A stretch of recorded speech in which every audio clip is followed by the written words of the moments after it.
অখণ্ড সংহিতা অখণ্ড মণ্ডলেশ্বর শ্রী শ্রী স্বামী স্বরূপানন্দ পরমহংসদেবের উপদেশ বাণী পঞ্চদশ খণ্ড।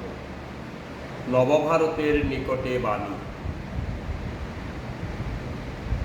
মেঘমন্দ্রে শ্রী শ্রী বামনী বলিতে লাগিলেন, অতীতের বৃশ্চিক দংশন তোমাদের জীবনের উপরে অত্যাচার চালাবার অধিকার থেকে বঞ্চিত হোক, এমন পৌরুষ সহকারে তোমরা তোমাদের জীবনকে পুনর্গঠিত করার জন্য অধ্যবসায়ী হও, যেন অতীতের সমস্ত গ্লানি বিস্মৃত স্বপ্নের মতো অনাদরে দূরে সরে যায়।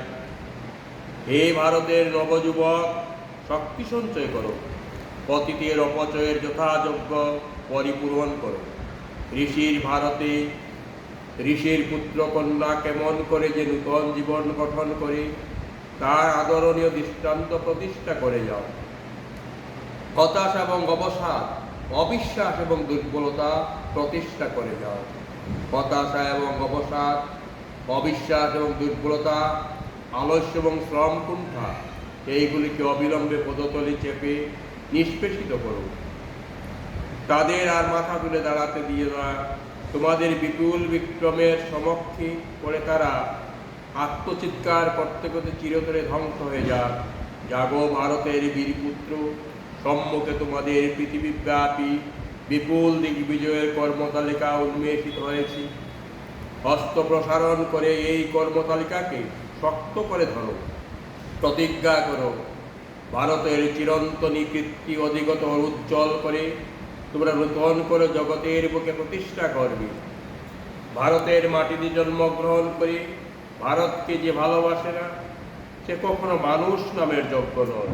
তোমরা মানুষ হও, নিজ দিকে ভারত মাতার সন্তান বলে জ্ঞান করতে শেখো।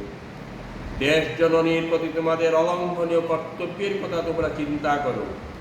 সেই মহৎ কর্তব্যের বিশালতা হিসাব করে দেখো।